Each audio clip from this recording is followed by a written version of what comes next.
On May 6, 1937, the LZ-129 Hindenburg erupted into fiery inferno, killing 36 people and injuring many more, both physically and emotionally. The Hindenburg disaster served as a turning point in aviation history, dramatically shifting public perception of airship safety. This loss of confidence, combined with high operation costs and inefficiency, accelerated the decline of Zeppelins and forced the industry to implement reforms which ultimately revolutionized aviation and paved the way for the development of safer, more efficient modern airplanes. Before airplanes could safely cross oceans, Zeppelins represented the future of aviation. In 1900, the first dirigible was launched, marking the beginning of an aviation revolution. By the late 1920s, airships like the LZ-127 Graf Zeppelin were completing regular commercial transatlantic flights, cutting travel time from about a week at sea to less than 3 luxurious days in the air. In 1928, the Graf Zeppelin successfully flew from Germany to New Jersey, demonstrating that Zeppelin travel could reliably connect continents. These achievements inspired the construction of additional airships, including the Hindenburg. Constructed in the German town of Friedrichshafen in March of 1936, and named after the late German President Paul von Hindenburg, the Luftschiff Zeppelin 129 Hindenburg was the biggest of its kind ever constructed. Measuring 804 feet in length and 135 feet in diameter, it could cross the Atlantic in as little as 58 hours, revolutionary for its time. On March 4, 1936, it took to the air for the first time, and on May 9, 1936, it had completed its first flight to the U.S. Despite these successes, Zeppelins had critical flaws. They were expensive to operate, weather-dependent, and filled with hydrogen. Although the Hindenburg was intended to use helium, the U.S. Helium Act of 1925 banned exports due to military concerns.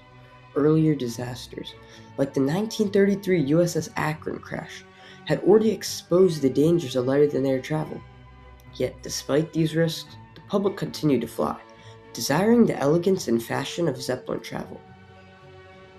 In the early to mid-1930s, airplanes were unable to cross the Atlantic regularly. Commercial aircraft lacked the range for transatlantic flights, leaving Zeppelins as the primary option for crossing the ocean. This monopoly allowed Zeppelins to build a reputation for reliability and safety. However, Zeppelin dominance would soon collapse. On May 6, 1937, the Hindenburg burst into flames while landing at Lakehurst Naval Base in New Jersey, claiming 36 lives. This tragedy was different, not because of the death toll, but because of how the world experienced it. The disaster was filmed, photographed, and broadcast on live radio. Millions heard reporter Herbert Morson's anguished cries, "This is the worst of the worst catastrophes. Oh, the humanity."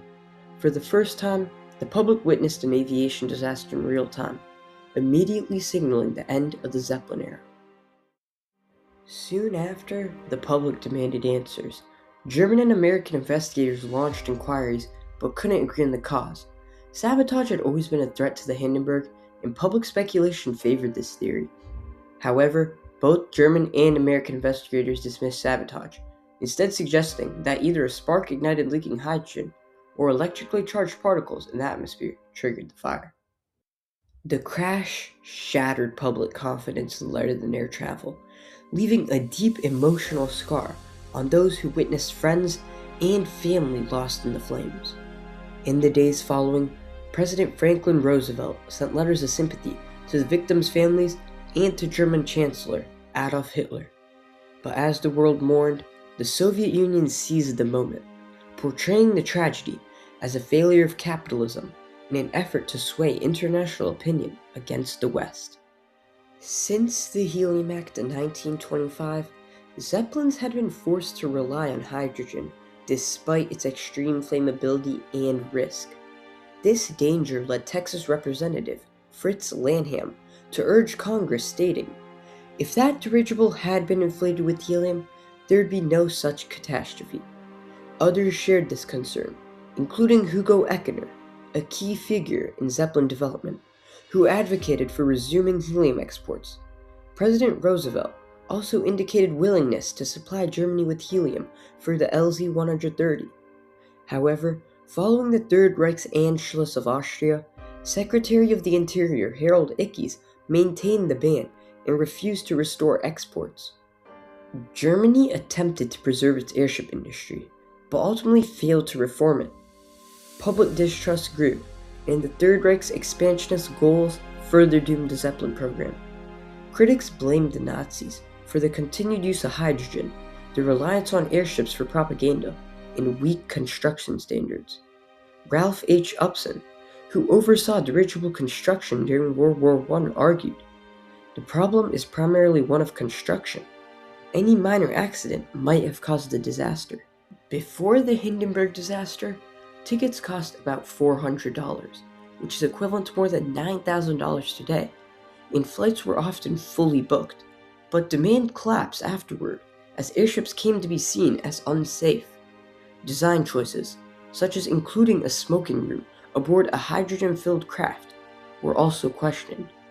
By April of 1940, Germany scrapped its remaining airships for wartime use, marking the end of the Zeppelin era and also marking a shift towards airplanes. As Zeppelins declined, airplanes rose and transformed air travel. In 1938, Boeing introduced the Boeing 314 Clipper, a flying boat, which Pan American World Airways began operating in 1939 for transatlantic routes.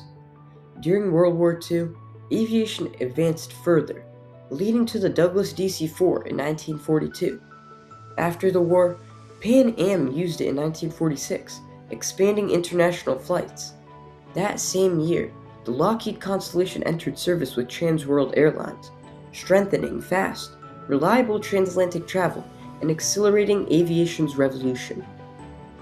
In 1929, about 6,000 Americans traveled commercially by air.